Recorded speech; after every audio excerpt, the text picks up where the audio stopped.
Hi, I'm Christina. And I'm Matt. And this is new Wayz Podcast. Today, our guest is founder of Expansion and a dedicated breathwork coach. She's also created a 90-day expansion journal to help guide others on their inner journey. Greta Ruljevaite, thank you for being here with us. Perfect. Thank you for having me. I love the introduction, so thank you. You guys, I struggled with it a little bit, but we're all good. Thank you. I appreciate it. I still get nervous doing these after how many episodes? So to give you guys a little insight on what we're doing today is Greta is joining us in our, in a way, Thanksgiving themed episode. Yep. Me and Matt really wanted to dive into kind of themes of Thanksgiving. So we were thinking gratitude and connection.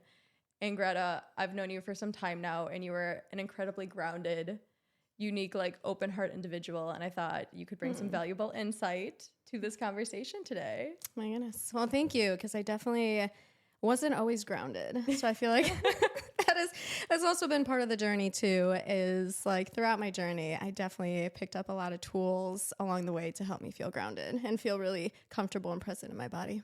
I love that. And I can't wait to dig deep into that. Yes. As much as this is a Thanksgiving episode and we're trying to stick on themes, who knows where this is going to go today?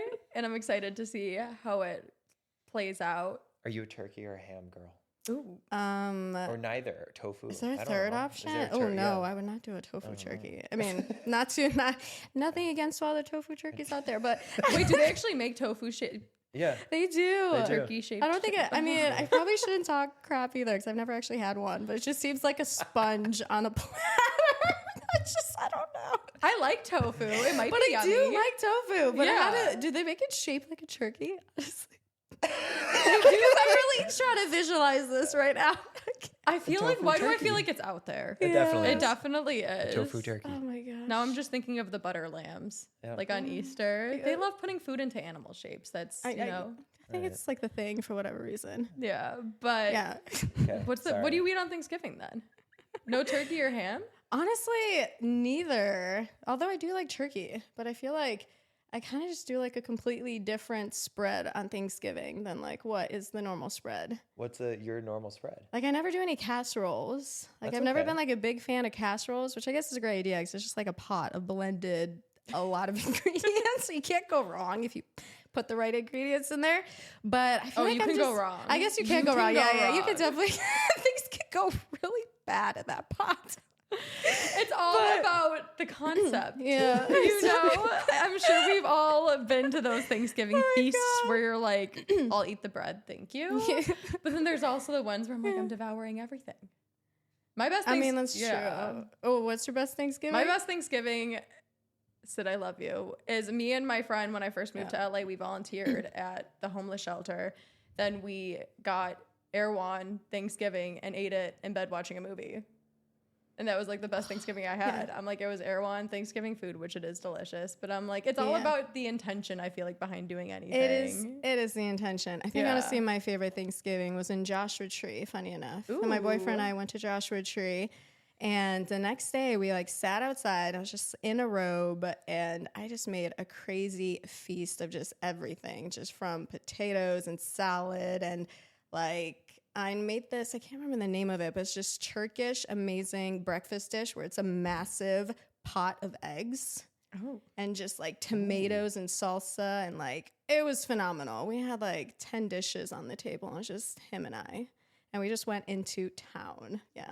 I love that. Yeah. And then I realized too, I'm like, wait a minute. I think that's intention is one of the biggest things. And it's everything surrounding intention. It's like, why did you choose to be at the place that you chose to be at?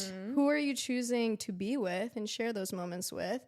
What are you choosing to create and put in your body, honestly? Like, you obviously want to nourish your body. Yeah. And I also think, like, there is so much intention that goes into the food that you're creating, right? Yeah. And if you obviously create it with love and joy and you enjoy the process, like, I think it's way more nourishing for your body and you just have so much more fulfillment eating that food. Completely. You know, I think it's like a little bit of all of it. And then it comes back to like intention. And I think that's what's behind like moments that make it so precious. Yeah. So let's kind of, since we jumped into it, let's break it down then. I feel like a lot of people, when they think about Thanksgiving, they think of spending it with family, right? So what's your take then on showing up for yourself while still being with, because some family can be controversial sometimes around the holidays. Some people are like, I'd rather spend it with my friends than my family. How do I protect my peace when I'm in situations around people that might trigger me? What's your take on like family time and Thanksgiving and who you spend it with and your intention going in? Yeah, I think it's it's also coming back to boundaries. So I think it's like, and that's what makes it, I feel like all these holidays and any intention when you want to gather with, you know, family or friends, specifically around holidays, because I feel like there's just a lot of pressure where you feel like you got to gather with a certain tribe, like a very specific tribe, like your family, right? And that doesn't always mean that you need to show up, depending on what's going on and how you're feeling. But I think it's just such a beautiful moment to practice boundaries.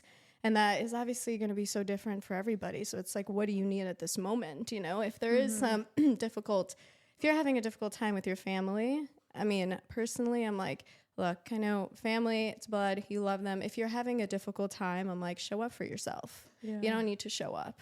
You know, if that's not what you want to process, if they're not in a position to maybe have the conversations or be vulnerable, like I also think that time being with family could be an amazing time if everyone is on a path to actually be vulnerable and open to discuss maybe any issues that are coming up. Like that could be an amazing moment. Like, you might be forced together, but if you're in a position to be open and discuss what's actually going on, then that'd be great. But if you're going to come into like a gathering where everybody's just going to suppress whatever's going on, like or show you're just face, there to show up because it's what you're supposed to do and not actually an environment that like nourishes you and makes you thrive. Yeah, and that food in those situations are never good. You know what I mean? Like, I'm like, it comes out in the food. Like, if you ever get confused, notice in the food that's being made, if people are not happy or having a good time, you're not going to be fed well, you know? You're like, why does my stomach hurt? Is it my emotions or is it the turkey? I don't know. I don't know. Yeah. I can't discern anymore. But that's why it's also making those boundaries. And I think that is such an opportunity for just to expand and to grow, you know? And if you don't want to show up, don't show up. And that's the thing too, is I'm like, of course, like I love and I appreciate my family. And we also had like a very tumultuous relationship, right? And I have love for them. And I'm like, you know what? It's like I have respect. And I know there's work that I need to do in my lineage and my like ancestral bloodline. But then I've also like found my family from my other relationships and my friends. And like, that's why I'm like, family to me, I'm like, you know, I'm going to show up where I feel the most supported, where I feel the most loved, and where I feel also just the most challenged, where I can continue to grow. Yeah. I agree with that completely. Yeah. And I also, just because you don't show up one year or for one holiday does not mean you can't show up for another. It's not like you're completely abandoning the people who do want you there. I'm just a firm believer too. It's like there's seasons in life, like there's seasons in holidays, in nature. If there's 1 year where I'm just drained and I feel like me going to be around these people is going to drain me even more, I do need to take my space. But then there's other years where I'm like, I'm ready to intertwine and like see you guys and come at this family gathering my best self and accept you guys for who you are and what you're bringing to the table. So I love how you mentioned that too, because I feel like a lot of times, like my family even is my friends I've made out here. Like I just went to Big Bear with Matt this weekend and it's like I had the best time, and family is really who you make it. And I kind of wish we all realized that just because you choose not to show up one time, that doesn't mean the love for those other family members or those people or that area goes away. It doesn't mean that I'm like not choosing you. It just means I'm choosing me right now. And I feel like that's something we all kind of need to like get past. Oh, you should be with your family or you have obligations. I don't believe in obligations. Yeah. Same. And I think also like something that might get confusing for a lot of people, it definitely got confusing for me, is the guilt. I was like, that like I struggled with before too, because I'm like, okay, well, I don't want to do this, but then like there'll be this guilt put on me for like not showing up. You know, completely. And then I'm like, oh, okay. I was like, well, I need to take myself out of this. It's not about me, you know. And I'm like, and then the way to like transition out of that guilt is choosing you, and choosing how you want to show up. And to come to your point too, I'm like, I feel like, honestly, when it comes down to it, like, at least in my experiences and in my journey so far, I'm like, one of the paths to freedom that I'm like still maneuvering is boundaries. And I feel like if you think about it too, I'm like nature also shows us representations of boundaries as well. Like, right? Like if you think about it, it's like the ocean is contained by the shorelines, you know? There's seasons that are changing to support when there's time for growth and rest. Like it's all around us. So I feel like nature is always showing us like the step ahead and the way to go. And then it's up to us. Of course, it's trial and error sometimes, like especially with boundaries, because it's like, wait, I can make all the boundaries for myself. Like I don't know if I can actually do this. Like I won't be accepted if I do this, and then sometimes you make boundaries and then you also have to trial and error. And it's like, oh, okay, this didn't really feel that good. Or maybe I need to adjust this boundary, you know, because I feel like there's so much play in that area too, to create like the boundaries that's actually going to make you feel your best. And then you're also like supported for yourself as well. Yeah, I think it's kind of crazy too that when you actually start setting those boundaries, a lot of times I feel like people freak out internally and they're like, it's not going to be accepted, but there's been a few people where I'm like, this is going to upset them. And they're like, I get it. You know what I mean? Like show up for yourself. And then that's also teaching other people how to show up for you. And also too, it's like, don't just wait for the holidays to set boundaries. Like start practicing it every single day. I'm like, I hate those people that come out of, not hate, that's a strong word. I'm not a fan of those people who come out of the woodwork and they're like, it's a holiday time. So we have to do all these things. I'm like, where were you the other like multiple months, days out of the year? Yeah, it's like just going on autopilot, you know? Oh yeah, I'm like, it's just because it's this one day. I'm like, I want to show up for myself and for the people that I love every single day. It shouldn't just have to be this one day. Is just a reminder of how we show up for ourselves and everybody throughout the entire year.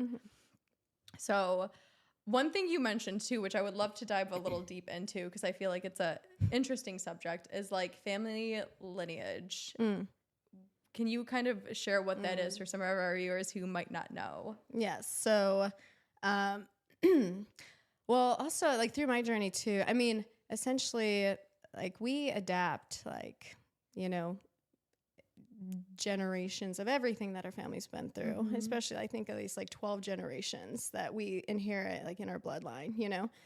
And part of my path and like journey too was like, essentially just healing that as well.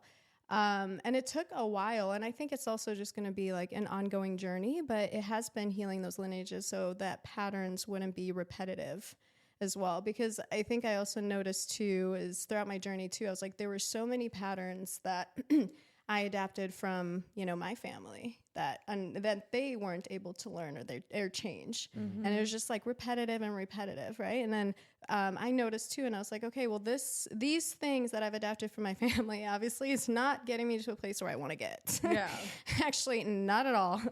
And it got me to some places that I wish I never got into, but I needed to get to those places to get to where I was right now. Yeah.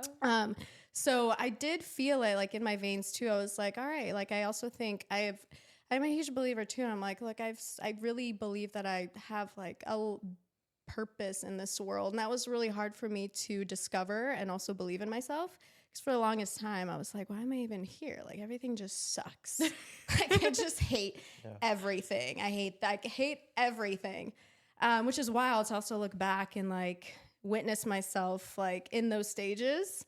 But I also then just realized that I was like, you know what? Like through my time, I was like, I do have purpose. And I also am like, if I can show up for my family in a way where like I can also just heal our lineage and kind of break these patterns. Like if I have the strength, which I feel like I do, and I have done, I was like, I will do it, you know? And I kind of think of it in a way where it's like, even if you think like irrigation or water systems, or if like things are at fault, like it's just it's mending it so you can like commit to the flow again. So I just felt like in my lineage and our generational trauma, there was no more flow. There was too much restriction.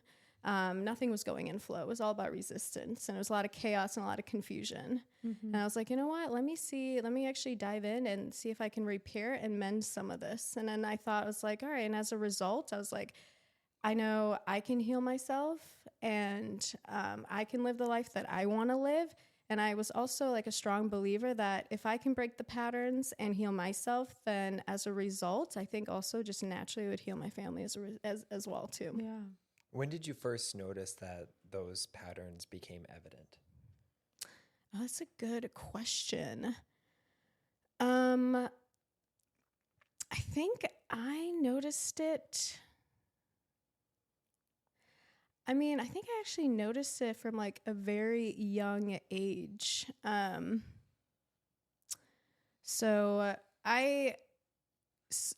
of the patterns, like I guess that I've witnessed in my family was just a lot of sabotage. That was a big thing. It was like so interesting. Ever since I was little, I was always able to like witness like my family making amazing things happen and manifesting amazing things. So I always had the belief where I'm like, wait, you can create so many amazing things, but then they would sabotage it every single time. And it would be just perpetual cycle all the time. And I was like, okay, this is cool. Like you can create anything. So I was like, wait, this is great. So I would make so many amazing things throughout my journey, but then I would sabotage it all. And I would be doing the same thing. And it was just constant, perpetual. But I also realized, I was like, ooh, you can really make anything happen. And for me, what I understood from that experience, I was like, out of sheer like desperation, he had like the ability and power to like somehow manifest that abundance to get back home. So I'm curious now, what's your understanding in regards to the sabotage then? Because like clearly you got, where there's a will, there's a way, and you can manifest anything you want. But I'm a firm believer that like people sabotage sometimes for a reason. Have you kind of wrapped your head around that? Yeah, and I guess like it can go so many different ways. For me, I think I was sabotaging it because I just couldn't wrap my head around like things being amazing. Really? Yeah, I just didn't think I deserved it. I honestly just like... I get that though, because you shared a little bit about your parents with me, and it seems like coming here, because they're not from the United States, they might have got the mentality that things are kind of hard, because things are hard when you're moving from another country, and older generations do believe that like you work hard and you go through, therefore your subconscious might be actually like blocking blessings and abundance from coming in your life, because when you get it, you're like, this isn't how it's supposed to be. It's too good to be true. So as a child, if that's what you're seeing and that's what you feel, it's not a surprise. It kind of follows you into your adult life. And it's true. I mean, and they did come from the Soviet Union, so sometimes I catch them a break. I'm like, oh God, you literally just went through warfare, you know. Not that like any of those actions or decisions were acceptable, but then obviously I started to kind of like sit with compassion and kind of see it from like their point of view. I mean, I can't really fully, because obviously it wasn't like in the Soviet Union, like while the Soviet Union and communist Russia was, it was operating. I wasn't obviously experiencing that, but it's funny because I can feel like I was experiencing it in my blood though, because the thing is too, is like, I would also notice like I had like just so much anger. I was just a freaking angry person. Not like I would like wreak havoc or it's just a suppression of anger. And then along the way from like in my childhood, I was like, well, I like very much confused sadness with anger. So I'd like never show weakness. And I think that was also something like from my parents coming in. Yeah, well, it's like, we got to survive. That's also what was ingrained for me from like, I think when I came out of the womb, is like, you got to survive, like survive. Otherwise, like, you will die. And I was like, so my entire life, I'm like, I just got to constantly survive. I just have to survive. And then I think also for my parents, I mean, and for them, it was probably really hard to show vulnerability and emotion, because while you are like operating in that like state of affairs in like that country, it's like you don't want to be showing weakness.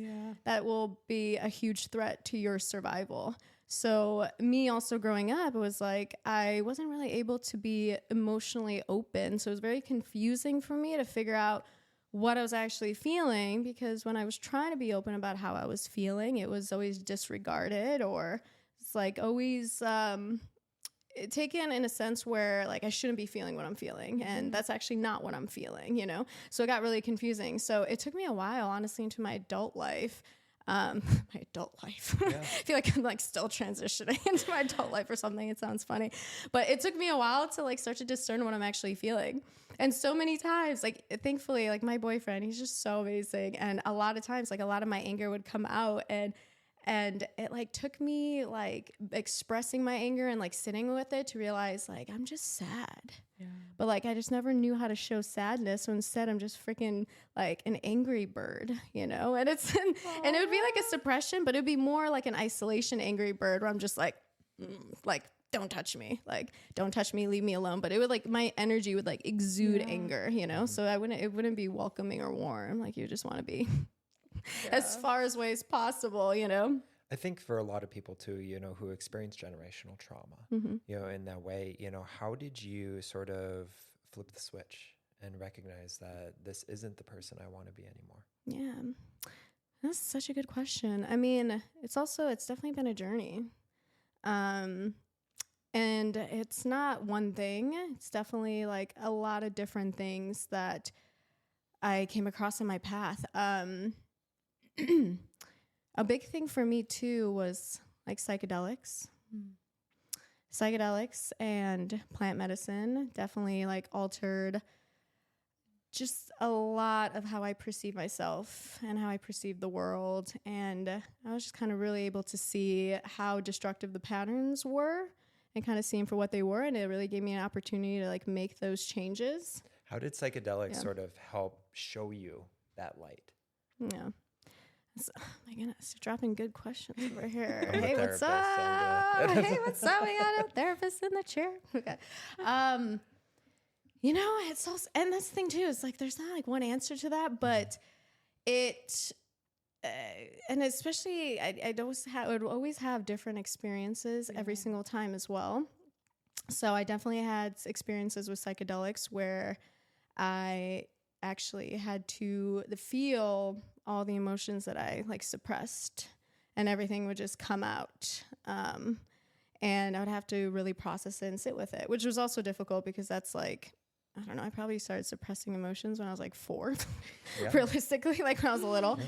And then that was like the biggest tool for me because I'm like, I can get through anything. I'm just going to suppress everything and just continue moving and continue surviving.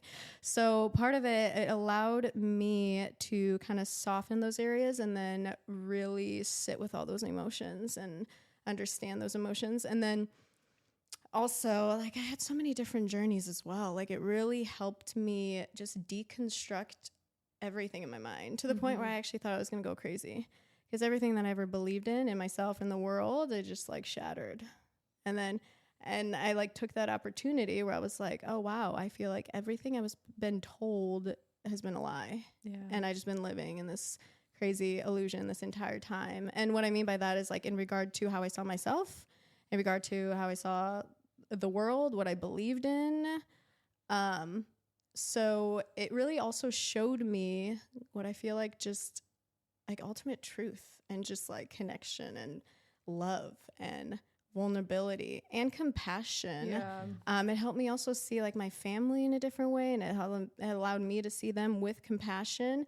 It allowed me to like hold myself and like really be with myself, which I like never ever done. And I mean, I just want to commend you on how brave that is, because that takes people years to figure out. And I'm sure that has taken you years to figure out. But even then, a lot of people still struggle with it because you're dismantling an entire belief system that you've known your entire life just to live the truth that you want to live for yourself.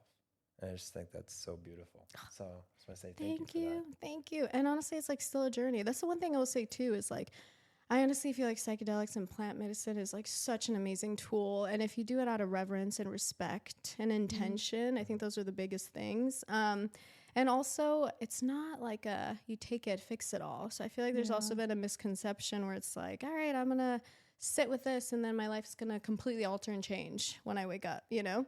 It's also part of just the journey. Like you get into this like space that is even hard to describe sometimes. You're flying through realms and portals and you're seeing things you've never seen before.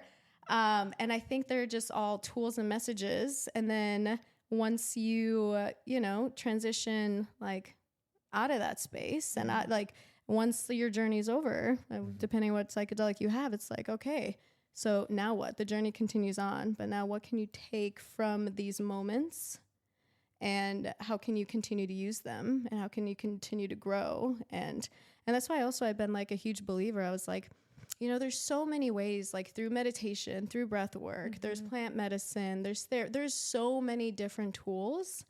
And everybody is so unique that it's just like whatever really resonates with you and whatever is actually truly helping you. And for some people, like they never do psychedelics.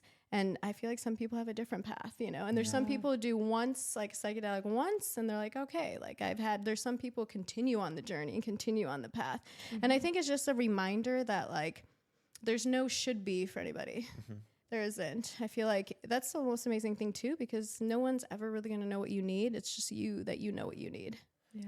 And one thing too is that, I'm so fascinated with the world of psychedelics, and this is something that's been huge in the world of psychology for just the past couple of years. Yeah. We've always, seen it as a form of treatment, but now it's actually becoming medicinal in Western medicine, which is really cool.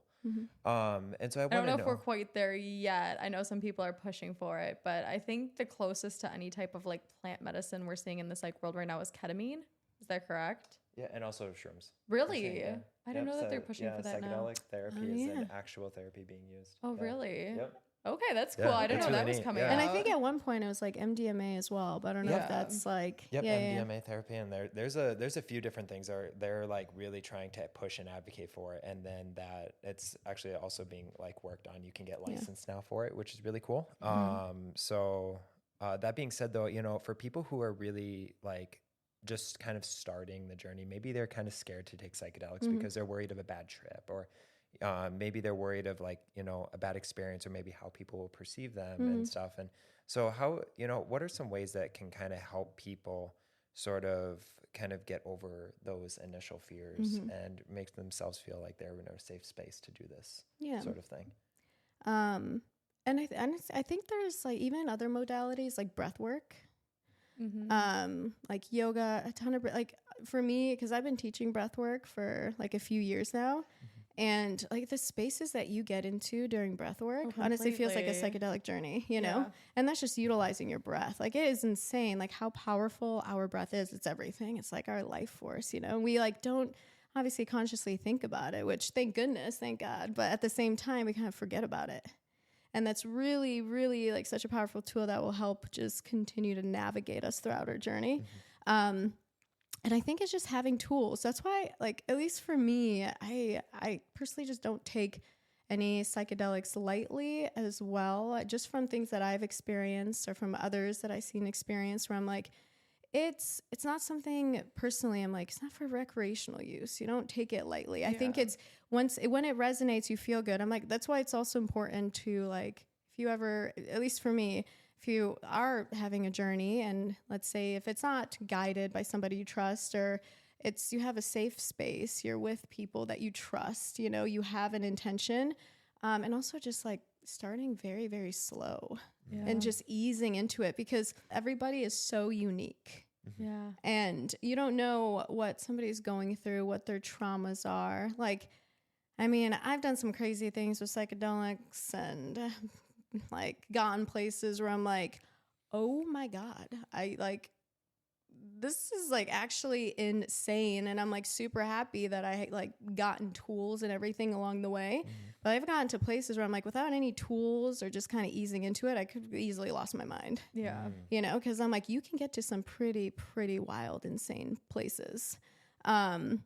And then also if somebody just, is just starting to do like the work and really trying to connect with themselves and kind of see what's really going on in their inner space, like there's so many amazing tools as well. And like I said, it's like breath work or even like therapy, just certain things to help somebody start to bring awareness on what's happening, and then essentially like easing into it. And then there's some people though also like, I mean, I've also heard stories where people taking psychedelics for the first time and they weren't really prepared and they got out of it and they're like, all right, I'm on this journey right now. Yeah. Obviously it's like, you're never gonna know. And but at the same time, at least for me, I'm like, just like always just be, I don't know what's the right word. Just my biggest thing is like be receptive and don't resist anything. Like if you're feeling called to something, don't just jump right in, but just be curious, dabble a little bit, see if it feels right for you. And then a lot of times like intention is everything. If you're going in for the right reasons, just being like, show me what I need, regardless if it is breath work, psychedelics, a therapist, like I'm here to learn things about myself that I don't already know, because if I knew it, I wouldn't be here. I think it's when people go into any type of therapy, regardless if it is like hallucinogenics, drug therapy, like talk therapy, if you go in thinking that you want it to be a certain way, you're not going to get out of it what you need to get out of it. Like with plant medicine, a lot of guides that I've talked to, they're like, it shows you what you need to see, not what you want to see. So if you're constantly resisting though, that's where people, I feel like, go the opposite way of where we want things to take them. They get depressed because they're not getting the right outcomes from the therapist or the breath work or the medicine, where it's like, you're here for a reason. Listen to yourself and let it guide you. And that's when you're going to get the most out of it. Yeah, exactly. And then also a big thing to that too is like trust. Yeah.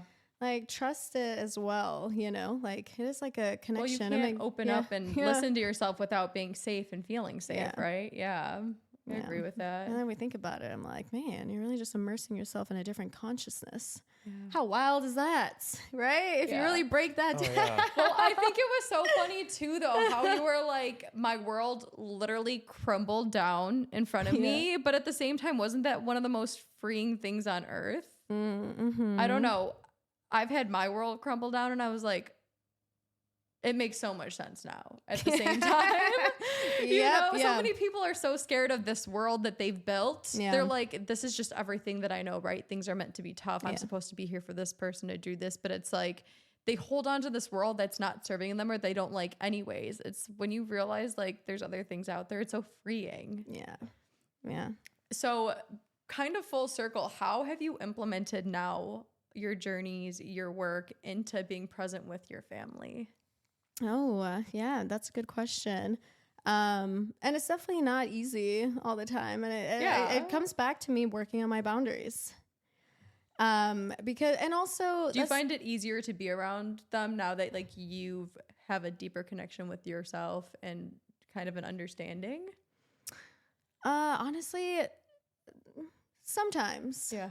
But I actually, because there's also times where I think it also comes back to how I feel, honestly. Like, if I'm just feeling, there's also moments where I just feel like, you know, I'm going through something or I'm moving through something, you know, and I will actually just create the space from them. And that's just kind of also the choice that I've made to just protect myself and honor myself. But then also I'm like, there's also moments where I just have this feeling. I'm like, all right, I can be present with them. And I feel like I need to show up for them. And I need to I need to be there. And usually, regardless, when I'm in the space with them, though, I feel like just throughout my journey, I can usually just show up and honestly, like, feel good. Like, regardless of what's going on or what's happening. But I think when it comes back to me, I really start to pay attention to what I want and what I need. And I think that's also because, you know, like I love my family, but we're also on like a different journey, you know? So it's like our beliefs are different. The things that we enjoy are different. I think honestly, I'm like the black sheep in my family. I'm just like, I think they really look at me like the switch. Like, where'd she come from? Yeah. Like, how do we bring her into this world, you know? And I'm just like, you're welcome. So I guess the thing, I do have a lot of love for them. But I honestly, like, if they're in a mood and I can like really feel their energy, and if there's something that I just feel that I don't like, I just put my boundaries up and I don't immerse myself with it. I think one of the hardest things too is that I see a lot of people struggle with is putting up those boundaries. And they come in and they'll talk to me and they'll be like, how do I put up these boundaries before I go see my family in a week? And I'm like, ooh, all right. Well, don't go see them. That is, I know, right? But like that is the boundary. That is the boundary. No, but I'm kidding. No, but a lot of people, yeah, I mean, that's valid, right? But the thing is I think a lot of people do go through that, and they're, you know, and so I've been in those situations where, especially like my teenagers will come to me and be like, I don't know how to talk to my family about certain things, or my family just pisses me off because they talk about politics, or they talk about, you know, topics that I don't feel comfortable with, or, you know, whatever it may be. And I think that I often will go in with the mindset of like, okay, how can we make sure that you are feeling supported through this?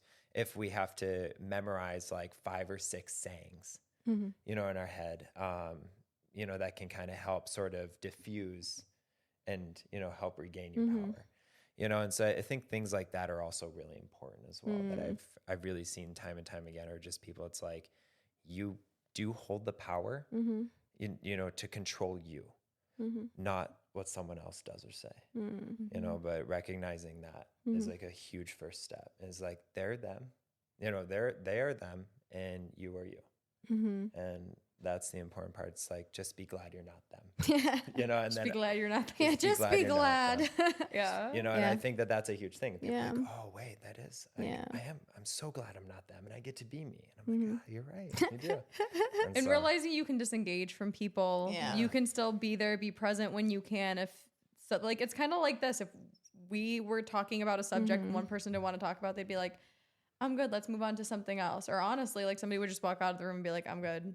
You know, like, you have the power to walk away and still like come back and be like, I'm okay now. Like, excusing yourself does not mean you don't love people. And that's why I'm so big on the work too, is because during one of my journeys or whatnot, a realization that I had, because I've talked about my mom on here. We had an interesting relationship. I love her. I've forgiven her for everything that I think she's done onto me. Like, I'm sorry for the roles I played in it too. But at the same time, one thing that I realized was like, hurt people, struggling people hurt people. And like, it's one thing to know things, it's another thing to feel. I completely felt like my heart open, and I'm like, she was doing the best she could in that moment.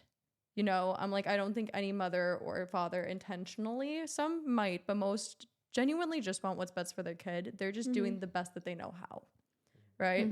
So now whenever I see my family, especially my mom, and she says something that I don't agree with, or she's doing something, or my family's acting a way that makes me uncomfortable, I remind myself, I'm like, they're doing the best that they can. Like, this is nothing with me. This is all with them. And I try to de-escalate it and not let it hurt me then, you know, because I feel like a lot of people, when they're in situations that make them uncomfortable or bring them down, a lot of times it's because it triggers something in them. But when I'm like, they're just doing the best that they know how, it's just, I don't know, it softens the mood a little bit instead of coming from a place of anger, which is usually where I'm from. Like, oh, why are they talking about this? It's like, oh, I get it. Yeah. You know? And it's also like, and I think about the fact also that they didn't learn the proper skills to communicate. Like, that's how they're communicating. And to them, that seems like pure communication. You know, they were like, never learned a different way. Like, something else just does not feel comfortable or familiar, you know? And I think it's also why, and it's been hard for me too, is just being vulnerable, where I'm like, all right, let me communicate how I'm feeling, you know, like this is too much. Or if I like talk to my parents or something and I'm like, oh, they're falling back in like a pattern again, you know? And like trying to be just like loving, but like communicative about it. So I'm like, maybe if I'm a little more open, I'm like, hey, this is like making me feel a little uncomfortable, you know? Like, I just don't like how this makes me feel, you know? But verbalizing that is so important. And I think a lot of people get nervous verbalizing that because they don't want that. Like, a lot of people struggle with the fear of abandonment. Right. Or that like someone's be like, oh, you don't want to talk about this? Okay, bye. But if you keep abandoning yourself, that's also a form of abandonment. Agreed. But a lot of people would rather abandon themselves than abandon the people around them. Oh yeah. Story of my life.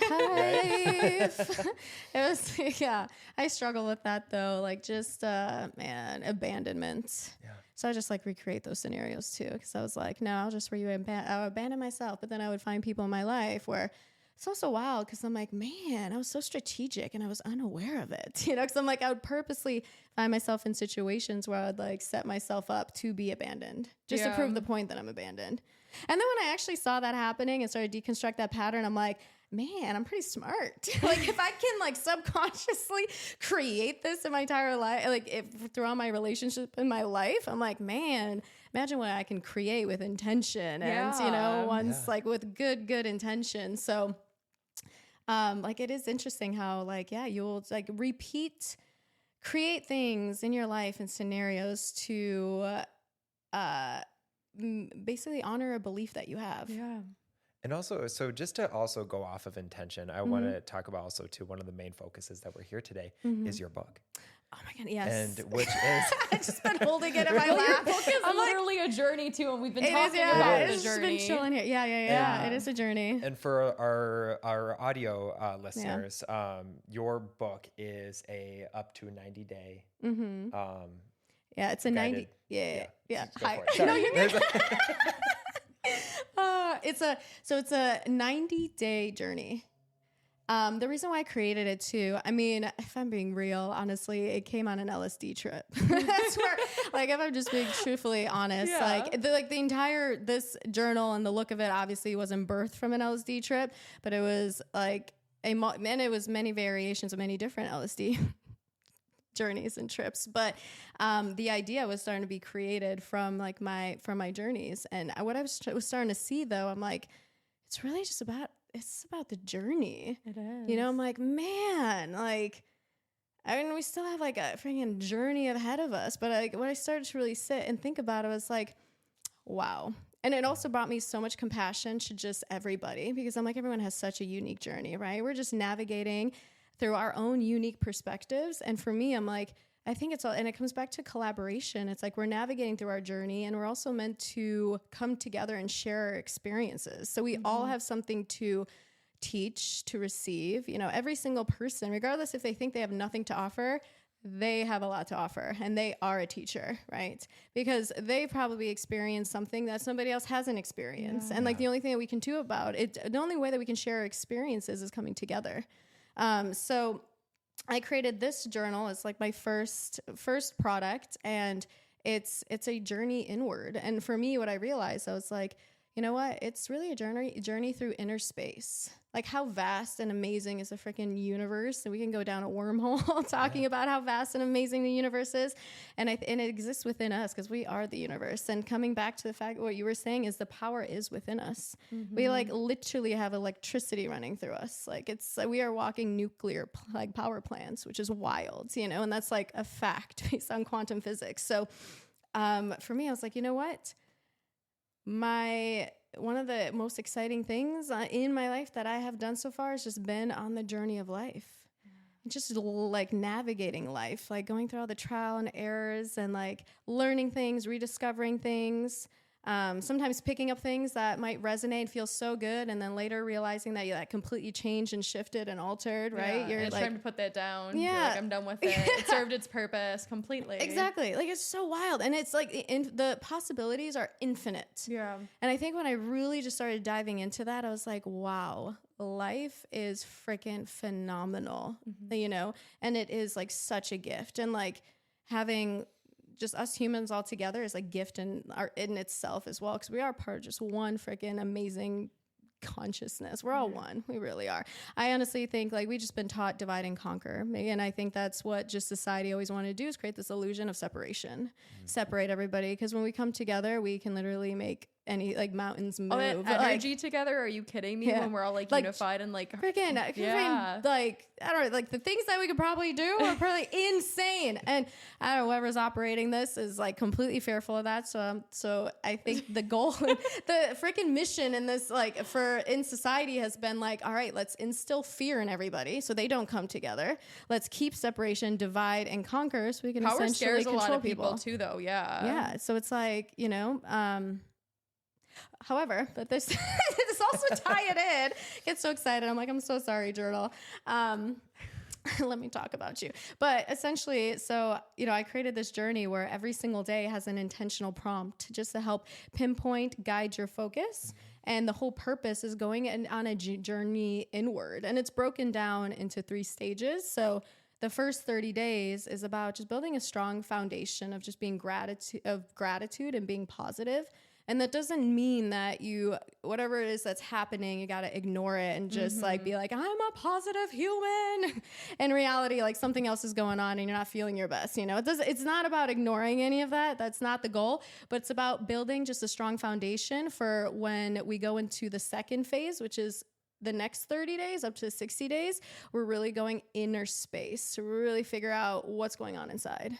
Like, how are you actually feeling? You know, like allow yourself to reveal yourself and write it down and reveal it on paper. And you put it in such, because I have your journal personally, and you do it in such a constructive way though. Because you're like, reflect on a moment and have grace for yourself and realizing kind of like what you overcame, but also acknowledging it's a part of you too.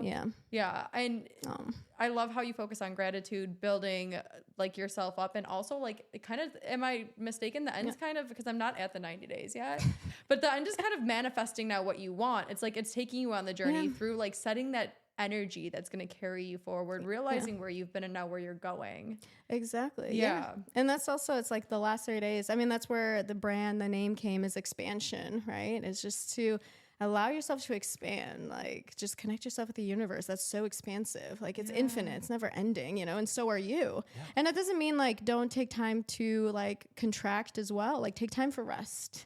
Like take time to take care of yourself, right? And I think once you do take the time just to rest, take in what you need, even slow things down, that like also prepares you for expansion, where I feel like we've been kind of like molded into this culture and society where it's like, you gotta do this, like you're not productive enough, you know, this isn't happening as fast enough, right? Well, on the theme of confusing. Like holidays and seasons and stuff, everything's a season, right? Like we have the winter season where it's time for things to rest and like regenerate and just stay in the ground, and then we have the seasons where it's like, let's go, sun's out, everything's growing, it's go time. And one thing that I loved about this book so much from a therapist perspective was that this book is such a great representation of existentialism at its finest. And then you kind of take this huge worldview lens and you compartmentalize it for people who really, and because you keep talking about, you know, the universe and how big the world is and how big life is and how we can move through space and time and do all these incredible things. But I think so many people see that and it's just like immediate dissociation. Yeah. Because how can I achieve any of that in this world? I've never been told I've been good enough. No one's ever believed in me. So how can I go about it? And I think that it's such a beautiful book for people to really sit down and figure out, wait, I can do this. If I put my mind to it, if I put my heart into it, put my soul into it. You know, it's just such a beautiful way to start that process. Yeah. And thank you. And for whatever reason, when you were telling me that, it's something that just intuitively came up. I was like, just don't give up. And try. Honestly, the coolest thing you can do is just try things. Yeah. Like I've tried so many things and just flopped, you know? And I'm like, but you didn't flop though, because I guarantee you've learned something from it. Yes. Even so though it's not what you want it to be. That's why I'm like, just accept everything for kind of, because even if it's not what you want it to be, there's something there. Yeah, exactly. And then just don't give up, man. That's the biggest thing. Let's keep going. I mean, even before I found like psychedelics, I struggled with such bad anxiety, like crippling anxiety, which is even crazy to think about, that was going on for years. And for whatever reason, though, I found the path of Klonopin and Xanax. So I actually had a whole journey with that for like 7 years. Man, I mean, at that point too, I was like, I know there's something more out there, but I literally cannot function. And somehow I ended up in a psychiatrist's office, and somehow they gave me 2 milligrams of Klonopin. I remember taking it, I'm like, ooh, I'm in trouble. Ooh. But I feel good because I just found some relief, and I didn't have the tools at that point otherwise, but somehow my journey, I was led there. Yeah. And I was like, man, this is going to be, and I knew it intuitively. I'm like signing up for war right now, because I know there's going to be a time where I'm going to get off of this. I just don't want to think about that now. And then when I do get off of this, I'm literally going to go through war getting off of this. Yeah. But I did it anyways, because that was the only thing that I can like do to find some relief and to function. And I was on that journey for like 5, 6, I don't even know, like 7 years. Oh, wow. Constantly. And I was like, oh my God. I was like, at one point I was like, I feel like this is what it's going to be like.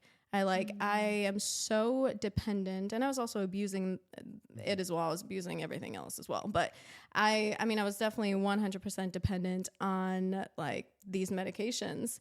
But then I was like, you know what? I don't know how, but I'm going to get out of it. And I remember making the intention. I like sat down, I closed my eyes, dropped in. I wasn't even like having like a constant meditation practice like at this time, but I was just had like an awareness of there's so many other modalities. So there's so much more out there for me. And I'm just ready to expand and step into those, but I just need to make the intention to do so. So I'm also just highlighting on how intention is so powerful, you know? And I sat there and I was like, I am going to get off of this medication because it's obstructing my view to who I am in my life, my future, my everything. And then once I made that intention, I found breath work. I found just amazing healers. I ended up going to Bali and like spending like a weekend with this like amazing healer who looked like, I forgot his name from Eat, Pray, and Love. What was that guy's name? The cute old man. I know. He was so cute. But he literally looked exactly like him. And we just spent Is he still out in Bali? I need to go see this man. I know. This is the one that I saw. The other one, was it Katuk or something? Katuk? It sounds, yeah. And I was like, something like that. But the one I saw, I think he is still in Bali. I'll need to like track him down for you. But we just went out in the middle of the countryside. I forget where we were in Bali. It was so long ago, but just spent the entire weekend immersing ourselves with nature. There was no plant medicine, no nothing. It was just meditation, connecting with nature, swimming in the rivers, just being cleansed, just reconnecting. And for whatever reason, just the entire experience, the connection with him, just the energy of the land, just the energy that was circulating throughout the whole time. I mean, I was just going through it, bawling, crying. And I was like, all right, this is where after that like weekend experience, I looked at my medication. I'm like, peace out. And I was like, I'm just going to quit cold turkey. I'm going crazy because I just like to test my limits sometimes. Oh my God. I felt it though for first of all months. I felt like my neurons were freaking collapsing. Like think about like if you're watching a TV or something electrical and you put water on it, it starts like jitter. Yeah. Felt like that for like months. And I was like, I think I might die because I like can't function. This sucks. But I was still maneuvering through the day, like doing what I need to do, work or whatever. But you put yourself in a space kind of too. Like Bali is a really nice place for you to be like, I need to cut this off. Yeah. And like you said, though, it is kind of all about intention. You're like, I really want to get off of it. So I'm going to try. And like, we literally just saw you through a journey of like, everything has a purpose. You probably needed those pills in that moment to just honestly get you through the day. And there's nothing wrong with that. But then realizing when it's hindering you, which I feel like that's what a lot of people struggle with is like, yes, it's good to get you up when you need it. Yeah. But it's when you're finally okay, when is it finally enough and it's time to stop and actually reconnect with you? I feel like people struggle with the when. Yeah. If that makes sense. It does. Yeah. And it does make sense. And then, I mean, everything truly does have a purpose and everything has like divine timing. And I met like this amazing soul sister and she's the one that introduced me to psychedelics. Yeah. You know, and that's like what started my journey of psychedelics. And I remember like when we first took, when we took the psychedelics, just her and I was like, I feel so much. I was like breaking down. And I didn't even take that much, but I was like, this is insane, you know? And then I was like, oh my God, my poor body. I just been like, that's just the start of it. Yeah. And I'm like, what am I holding on inside? Like, you know, and there's so much that's being held in there.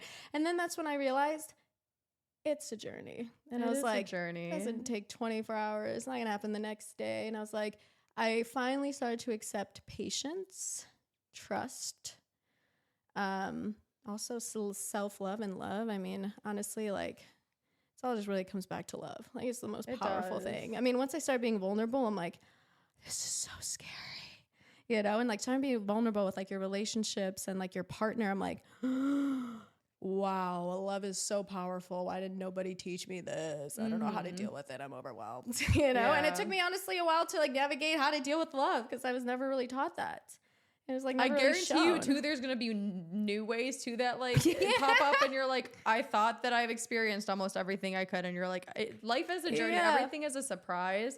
My therapist even says if we're lucky, we learn our entire lives. Yeah. Like you never actually have anything figured out. So stop like thinking that you need to have everything figured out right now. Because babe, it's never really gonna happen. I don't know, you guys. I like check myself because there's moments where I'm like, I think I figured it out. I'm like, Greta, check yourself. You have not figured. And then I'm like, oh, I definitely figured nothing out and nothing out. And I was like, and then I'm like, wait a minute, I don't think I'm ever going to figure it out, but I am here for the ride to see what I can figure out, what I'm meant to figure out, and what I at least can share and what resonates. And I realized too, I'm like, not everything is going to resonate with everybody. Yeah. And I'm like, that's okay too, you know? And I'm like, and the ones that will resonate, I feel like that connection is just meant to happen, you know? But also too, it's like, because you open yourself to that opportunity, you had to let go of ego.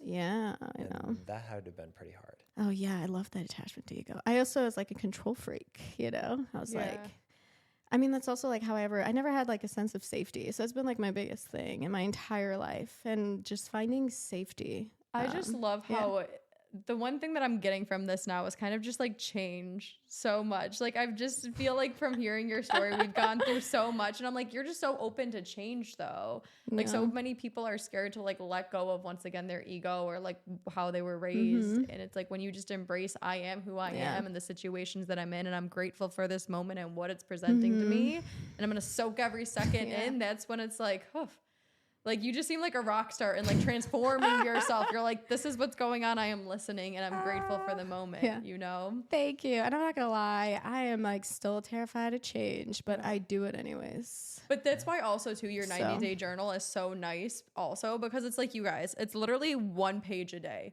It's nothing crazy. You don't have to sit there for an hour. If you don't want to, you can, but you can sit there for 5 minutes, and it just proves to you that like, it's 1 page a day. Yeah. And at the end of it, you're kind of just like, whoa, I just went on this journey and did this. And it makes you want to even think like now more big picture, like you were saying.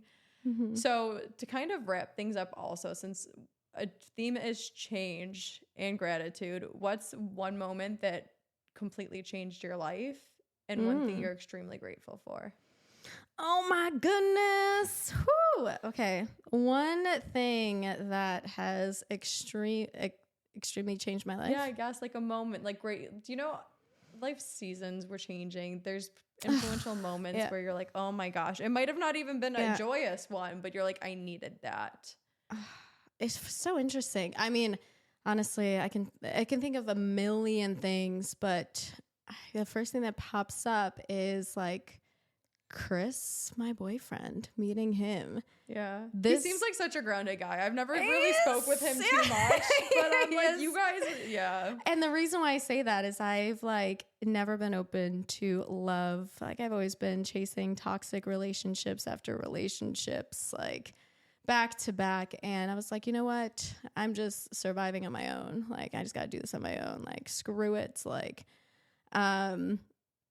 and then I was also obviously repeating a ton of patterns and behaviors with relationships. And then when I met Chris, it changed everything. He was the most patient human with me. And I like wasn't the greatest because I went to all my coping mechanisms of being isolating, being cold, not communicating, because I would not accept the love or believe that I deserved true love. And he helped me peel this layers of onion, many layers of this onion that I had little by little by little, but he never forced anything. Oh, that's so beautiful. Yeah. And with that too, obviously, like, of course, like he had his boundaries of, you know, like he wasn't just like accepting everything that I was going through, but he was like the first person that, helped me actually listen and change. And I never thought that I would ever find love or my person in my entire life. It was a fact, I thought. I was like, I'm never going to find it. It's not going to happen, even though I would talk about it. But deep down, I'm like, it is never going to happen. And then he showed up and I was like, wow, everything that I've ever believed has about, you know, men or relationships or things that I saw, he just completely constructed that entire belief. And he was the first person that just showed up for me fully and honestly saw me for who I am. And I like that phrase in itself where it's like, oh, like, you know, they see me for who I am. I never really understood that. But then I'm like, oh my and I feel so seen and loved. I was like, oh my God. Yeah. That's beautiful. It's like, yeah. So it's safe to say you're grateful for him. I'm safe to say. And then I will also say, so I'm safe to say that I'm so grateful for him. I love that man. And I am so grateful for all my relationships and like my connections. And honestly, like even sitting here with you guys, like what a freaking gift. Yeah. Like good-hearted people with good intentions. Like I live for that shit, you know? Yeah. Just like real honest people. And then I guess and maybe it's because I used to just throughout my journey, I would find a lot of people that were toxic, but I needed to find them to get to where I was going to be. And just to be in a position now where I'm just surrounded by everybody, where we just can hold each other, be safe in each other's spaces, be real, and help each other to grow, evolve, and to support each other. I'm just like, honestly, I'm just going to keep doing my best in this lifetime. I'll try things. I'm going to try this brand. I'm going to try these journals. I'm going to expand. And at the end of the day, though, I'm like, you know what? What's really important to me is like, I like got amazing people around me. This is actually great. And all these things I really think about are just like so fun. Just like whatever it is you're doing, just have fun. Like express what makes you happy, what makes you happy, what literally sparks that excitement inside of you, what makes you feel things, just it's all like forms of expression, and I think that's so beautiful. So so tie that all up. Yes. No, that I agree so much with that. I do believe that a lot of things in this earth, when it comes to materialistic things, like they can always be bought, they can always be rebuilt, but like people are so uniquely themselves for a reason. Mm-hmm. You're never going to find the same person. You're not. So the ones that you have close to you, hold them tightly and be really grateful for those like good people that build you up. That's probably what I'm most grateful for this year is like, I was even telling Matt and like, I'm so grateful to just have such a good support system that honestly, I never thought I would have, and to have just so many amazing conversations like this. I used to pray to have like intellectual, emotionally deep conversations because I didn't have a lot of that growing up or the town that I'm from. And I thought I was never going to find that. I thought I was never going to meet people on my wavelength that are going to also like want to build and grow together. So I'm eternally grateful for both of you guys sitting here right now too. Oh, thank you. Your turn. Now you want to close this out? What's your grateful? Yeah, your turn. Gosh, and I know not to be like, say the same thing, but at the same time, but to say the same thing. But to say the same thing, I will say that I'm very grateful for the people that I have in my life at this moment.